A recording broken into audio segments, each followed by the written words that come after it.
Markaz complex 5 കോടിക്ക് പണയം വെച്ചിട്ട് അഖിലേന്ത്യാ വിഘടിതൻ വല്ലാഹി പണയം വെച്ചിട്ടില്ലെന്ന് പറഞ്ഞു. നമ്മൾ അത്ഭുതപ്പെട്ടു. അപ്പോഴാണ് പ്രിയങ്കരനായ ഹസൻ സഖാഫി വിശദീകരിച്ചത്, ഉസ്താദിന്റെ സ്വഭാവം അങ്ങനെയാ, വല്ലാഹി പറഞ്ഞാൽ ശേഷം വരാൻ പോകുന്നത് കളവാണെന്ന് ഉറപ്പാ, വല്ലാഹി വന്നാൽ പച്ചക്കള്ളമാണ്, അതുകൊണ്ട് നിങ്ങൾ വേറെ. അപ്പോഴാണ് നമുക്ക് സമാധാനമായത്. അതല്ലെങ്കിൽ നമ്മൾ അത്ഭുതപ്പെടില്ലേ?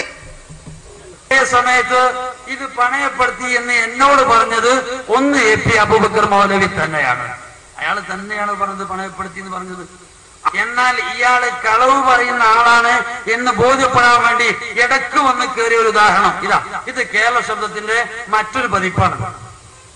ഈ കേരള ശബ്ദത്തില് ഈ കോയത്തിൽ നെളിഞ്ഞിരുന്ന് കളവ് പറയാൻ നിങ്ങൾക്ക് കഴിയും മക്കളെ. അതുകൊണ്ട് ഇപ്പൊ മഴദനി ഇറങ്ങിയപ്പോഴാണല്ലോ ഇത് കുറച്ച് വലുതാവുന്ന പേടിച്ചിട്ട് ഇല്ലാത്ത നോണ AP ഉസ്താദിന്റെ തിരുനാവ് കൊണ്ട്, ഇല്ലാത്ത നോണ AP ഉസ്താദിന്റെ തിരുനാവ് കൊണ്ട് എന്നെ പറ്റി പറഞ്ഞത്. അതിലെനിക്ക് വേദന ഉണ്ട്. ഹദീസിന് അർത്ഥം വെക്കുമ്പോ ശൈഖുന പറയും, വായ തുറന്നാലേ കളവ് പറയും.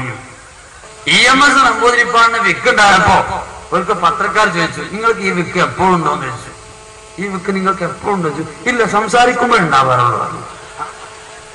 ഇതേ രൂപത്തിൽ കളവ് നാവ് പുറത്തേക്ക് കൊണ്ടുവരുമ്പോഴേ ഇവർക്ക് ഈ വിഷയമുള്ളൂ. അപ്പൊ ഈ ഒരു യാഥാർത്ഥ്യങ്ങളൊക്കെ ഉണ്ടാകുമ്പോഴും ഇയാൾ പറയുന്നത് മർക്കസ് പണയപ്പെടുത്തിയിട്ടില്ല.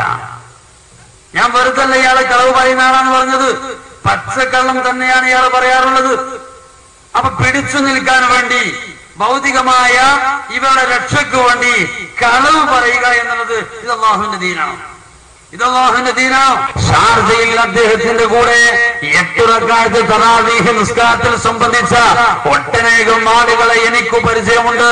നേരിൽ സംബന്ധിച്ച ആളുകൾ ഞാനുമായി കാര്യങ്ങൾ സംസാരിച്ചിട്ടുണ്ട്. അന്നും ഇദ്ദേഹത്തിന് പറ്റിയ അബദ്ധം ഒരു കളവ് പറഞ്ഞു. തറാവീഹ് നിസ്കാരം കഴിഞ്ഞ് വിവാദമായി. ഇയാളെ ഈ സ്വഭാവം ജനങ്ങൾ അറിഞ്ഞു. 8 റക്അത്ത് തറാവീഹ് ഏതോ അറബികൾക്ക് വേണ്ടി പള്ളിയിൽ വെച്ച് നിസ്കരിച്ചു. ഇവിടെ വന്ന് 20 റക്അത്ത് എന്ന് പറയുന്ന ആള് അവിടെ പോയി 8 നിസ്കരിച്ചപ്പോ അതൊരു പ്രശ്നമാണ് എന്ന് കണ്ടപ്പോ ഉടനെ പറഞ്ഞു, അങ്ങനെ ഞാൻ തറാവീഹ് 8 നിസ്കരിച്ചു, ഞാൻ 20 നിസ്കരിച്ചത്.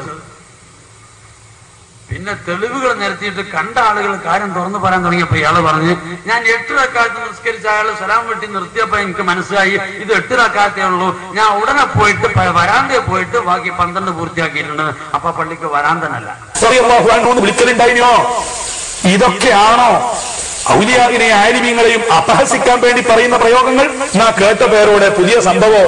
അല്ലാഹു തആല എല്ലാറ്റിനും മുകളിലാണ് കേട്ടോ. ഇതാ 3ാമത്തെ മൗലിദ്. പ്രിയപ്പെട്ട പേരോടെ കളവ് പറയരുത്, പ്രിയപ്പെട്ട പേരോടെ കളവ് പറയരുത്. ഇത് പേരോട് കണ്ടിട്ടില്ലേ? ഇതിൽ റളിയല്ലാഹു അൻഹു ഇല്ലേ? എന്തുകൊണ്ട് മിണ്ടാതെന്നു മറച്ചു വെച്ചത് എന്തിന്? ഇത് പേരോട് കണ്ടിട്ടില്ല എന്ന് പറയുകയാണെങ്കിൽ അവിടെ പിന്നെ പറയും. ഉസ്താദ് പറയാനാണ് കളവ് പറഞ്ഞാൽ കുടുങ്ങിപ്പോകും മക്കളെ. സത്യമാത്രം പറഞ്ഞാൽ ഒന്നും സംഭവിക്കൂല. വല്ല കുഴപ്പത്തിനും പെട്ടുപോയോ എന്നാ പറ്റിപ്പോയി എന്ന് പറഞ്ഞാൽ ഒരു കുഴപ്പം വരില്ല. അതേ സമയത്തോ ഇല്ലാന്ന് പറഞ്ഞാൽ ന്യായം താഴെ വശമാകും. അതുകൊണ്ട് ഇയാൾക്ക് പറഞ്ഞാൽ മതിയായിരുന്നു, ഞാൻ ആ പോയ പള്ളിയിൽ പെണ്ണുങ്ങളെ കണ്ടിട്ടില്ല. കാരണം എന്താ? ഖത്തീബ് ഒരിക്കലും പെണ്ണുങ്ങളെ കാണാൻ പറ്റിയ രൂപത്തിലല്ല. പള്ളിയിൽ സ്ത്രീകൾ പങ്കെടുത്തത് എന്നത് കല്ല് വെച്ച നോണയാണ്. അയാളെ ശരിയാണത്. വല്ലാഹി പറയാൻ പറ്റുന്നത് വല്ലാഹി പറയും, അല്ലെങ്കിൽ സുമ്മ വല്ലാഹി കൂട്ടി കൊടുക്കും, അല്ലെങ്കിൽ പിന്നെ കല്ല് വെച്ച നോണാന്ന് പറയും. ഇതേപോലെ കാന്തപുരത്തിന്റെ കല്ല് വെച്ച നോണാന്നാണ്.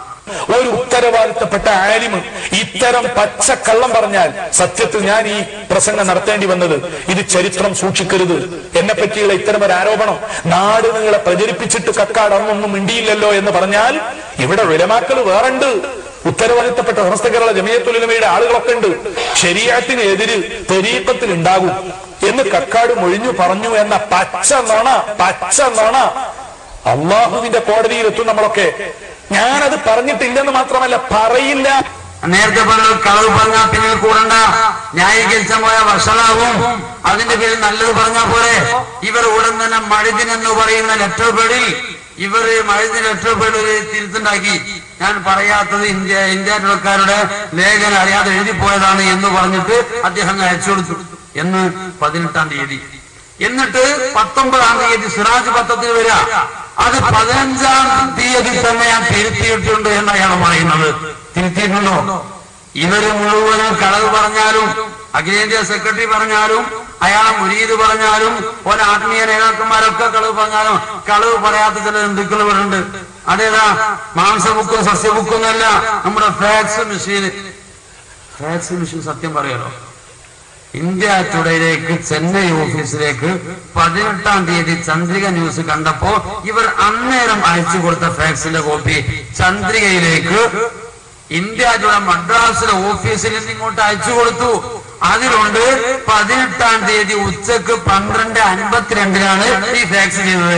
സമയം കറക്റ്റ് കമ്പ്യൂട്ടറോടെ കാണിച്ചിട്ടുണ്ട്. ഇയാള് പറയാ 15-ാം തീയതി ഞാൻ അയച്ചിട്ടുണ്ട്. ഇത് കാക്കി ട്രൗസർ എടുത്ത് ശിഫായിമാരാണെങ്കിൽ അത് മോളെ പേറ്റൂട്ടി കൊണ്ടുപോണ്ടായിരുന്നു, അത് കത്ത് കൊണ്ടുവരാൻ കഴിഞ്ഞില്ല, 2 ദിവസം വൈകിയാന്ന് പറയും ശിഫായിമാരാണെങ്കിൽ. ഇത് ഫാക്സ് മെഷീനല്ല മക്കളെ. എല്ലാവരും നിങ്ങളെ പോലെ കളവ് പറയുന്ന ആളാ. അപ്പൊ ഇങ്ങനെ കളവ് പറയൽ മാത്രമാണ് ഇവരെ തൊഴിലെന്ന് ബോധ്യപ്പെടുത്താൻ ഇതൊക്കെ കൊണ്ടുവരുന്നത്. അതെ, ഗംഭീരായിട്ടുണ്ട്. ഷെയ്ഖുനെ പഠിപ്പിച്ചു കൊടുക്കുന്ന ശുദ്ധ നോണ, ഷെയ്ഖുനെ പഠിപ്പിച്ചു കൊടുക്കുന്ന ശുദ്ധ നോണ ശിഷ്യൻ ഏറ്റു പറയാ. പ്രിയപ്പെട്ട പേരോടെ വസ്തുതാപരമായി കാര്യങ്ങൾ സംസാരിക്കാനാണ് ഞാൻ പറയുന്നത്. വിഘടിത സുന്നികൾ എന്ന് പറഞ്ഞ ഈ കൂട്ടർ വിഘടനവാദവുമായി സമസ്തയിൽ കലാപത്തിന്റെ കൊടി ഉയർത്തിക്കൊണ്ട് എന്ന് രംഗപ്രവേശം കുറിച്ചിട്ടുണ്ടോ? അന്ന് മുതലുണ്ട് ഇത്തരം കലാപത്തുകളെ കുറിച്ചുള്ള കേൾവി. നിങ്ങൾ ഓർക്കുന്നുണ്ടോ? വിഘടിത സംസ്ഥയുടെ നേതാവായിരുന്ന ഒരു തങ്ങൾ, അബ്ദുറഹ്മാൻ ഉള്ളാൾ തങ്ങൾ എന്ന പേര് തന്നെ വ്യാജമാണ്. കരുവന്തുരുത്തിക്കാരനായ തങ്ങൾ, ഉള്ളാൾ തങ്ങളുടെ പേര് പോലും കടമെടുത്തുകൊണ്ട് പറയപ്പെടുന്ന തങ്ങൾ. ഞാനതിനെ വിമർശിക്കുകയല്ല. അദ്ദേഹം അന്ന് അൽ ഐനിൽ പോയി. UAE അൽ ഐനിൽ പോയപ്പോൾ ഇവിടെയുള്ള നോട്ടീസ്, നേരത്തെ സൂചിപ്പിക്കപ്പെട്ട നോട്ടീസിൽ വെണ്ടക്ക് നിരത്തി. അൽ ഐൻ വിമാനത്താവളത്തിൽ ഉള്ളാൾ തങ്ങൾക്ക് ഗംഭീര വരവേൽപ്പ്. അൽ ഐനിൽ അന്ന് വിമാനത്താവളം പോലുമില്ലെന്ന സത്യം പോലും ഇക്കൂട്ടർ കാണാതെ പോയി. അന്ധമായി ആളെ പെരുപ്പിച്ച് കാണിക്കുന്ന ആ തത്രപ്പാടിനിടയിൽ അൽ ഐനിൽ വിമാനത്താവളമില്ലെന്ന നഗ്ന സത്യം പോലും മറന്നുപോയി. തൊട്ടുടനെ ഫിർദൗസിൽ KT മാനു മുസ്ലിയാർ ബഹുമാനപ്പെട്ടവർക്ക് അല്ലാഹു ദീർഘായുസ്സും ആഫിയത്തും പ്രദാനം ചെയ്യുമാറാവട്ടെ. അദ്ദേഹത്തിന്റെ പത്രത്തിലൂടെ ഫിർദൗസിന്റെ മാഗസിനിലൂടെ തുറന്നടിച്ചു, ഇല്ലാത്ത വിമാനത്താവളത്തിൽ ഉള്ള ആൾക്ക് സ്വീകരണം. വിമാനത്താവളം ഇല്ല, ഉള്ള ആൾക്ക് ഇവിടെ സ്വീകരണം. ഞാൻ ചുരുക്കി പറഞ്ഞത്, കള്ളത്തരങ്ങൾ പറഞ്ഞ് കല്ലുവെച്ച നുണകൾ കൊണ്ട് സമൂഹത്തിലെ ചില വിഡ്ഢികളായ മന്ദബുദ്ധികളായ കുഞ്ഞാടുകളുടെ തക്ബീർ മാത്രമല്ലാതെ എന്ത് കിട്ടാനാ?